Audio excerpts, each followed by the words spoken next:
জড়িয়ে আছে। অবিভক্ত বাংলার রাজধানী ছিল, ইশাখার রাজধানী ছিল সোনারগাঁয়ে। যেহেতু এই বাসটি ঢাকা বিশ্ববিদ্যালয় থেকে সোনারগাঁমুখী ছিল, সোনারগাঁ থেকে এটি চলাচল করত। আমার মনে হয় সেই থিমটাকে গ্রহণ করেই এই পরিবহনটির নাম দেয়া হয়েছে ইশাখা। একটি সংগঠন তখনই শক্তিশালী হয়ে ওঠে, মর্যাদাপূর্ণ হয়ে ওঠে, যখন সেখানে ভালো সংগঠক তৈরি হয়। আমি এই সংগঠনের অনেক সাবেক এবং বর্তমান নেতৃবৃন্দের সঙ্গে অনেকবার দেখা সাক্ষাতের সুযোগে আমার সঙ্গে অনেকবার তাদের দেখা সাক্ষাৎ হয়েছে, অনেকবার বসার সুযোগ হয়েছে, আলোচনার সুযোগ হয়েছে। আমি তাদের মধ্যে যে সাংগঠনিক শক্তি দেখেছি, আমি উদ্বুদ্ধ হয়েছি। আমি স্বপ্ন দেখি, তাদের চোখে আমি স্বপ্ন দেখি একটি আধুনিক বাংলাদেশ তারা নির্মাণ করতে পারবে।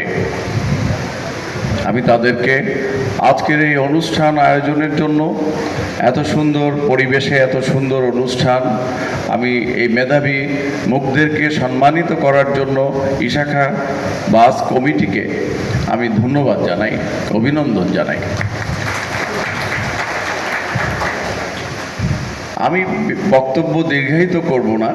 এখানে প্রধান অতিথি হিসেবে উপস্থিত থাকার কথা রয়েছে আমাদের ঢাকা বিশ্ববিদ্যালয়ের মাননীয় ভাইস চ্যান্সেলর মহোদয়। তিনি হয়তো ব্যস্ততার কারণে এখনও এসে পৌঁছাননি, হয়তো তিনি আসবেন। আপনাদের এই নবীনবরণ এবং সাংস্কৃতিক অনুষ্ঠানের কোনো একটি সময় হয়তো তিনি অবশ্যই উপস্থিত হবেন, তিনি জানিয়েছেন। আমি আমার নারায়ণগঞ্জের যখন খোঁজ খবর নিলাম আজকেই, যে এই বছর যারা নবীন, যাদের বরণ হচ্ছে, যাদের বরণ করে নেওয়া হচ্ছে, তাদের সংখ্যা 40 ঊর্ধ্ব হতে পারে, 40 থেকে 50 এরকম হতে পারে। আমি এই সকল মেধাবী মুখ যারা রয়েছে নারায়ণগঞ্জ থেকে, যারা ঢাকা বিশ্ববিদ্যালয়ে বিভিন্ন বিষয়ে পড়ার সুযোগ পেয়েছে, আমি সকলকে নারায়ণগঞ্জ জেলার পক্ষ থেকে আমি তাদেরকে শুভেচ্ছা এবং অভিনন্দন জানাই। আরেকটি কথা বলেই আমি শেষ করব। যেহেতু আমি নারায়ণগঞ্জ জেলা পরিষদের দায়িত্ব পালন করছি, বর্তমান সরকারের পক্ষ থেকে নারায়ণগঞ্জ জেলা পরিষদকে মানুষের কাছাকাছি নিয়ে যাওয়ার জন্য এবং জেলা পরিষদ একটি সেবামূলক প্রতিষ্ঠান, সেটি নারায়ণগঞ্জবাসীকে জানানোর জন্য আমি নিরলসভাবে চেষ্টা করছি। তারই অংশ হিসেবে আমার যে সকল কর্মসূচি রয়েছে জেলা পরিষদের, সেই একটি কর্মসূচি আমি আপনাদেরকে অবগত করতে চাই। আমি যারা এই বছর যে সকল মেধাবী মুখ, সেটা 40 হতে পারে কিংবা 50 হতে পারে, যে সকল মেধাবী মুখ এই ঢাকা বিশ্ববিদ্যালয়ে পড়ার সুযোগ পেয়েছে, আমি সবাইকে মেধাবৃত্তি হিসেবে এককালীন আমি তাদেরকে একটা বৃত্তি আমার জেলা পরিষদের পক্ষ থেকে আমি তাদেরকে দিতে চাই।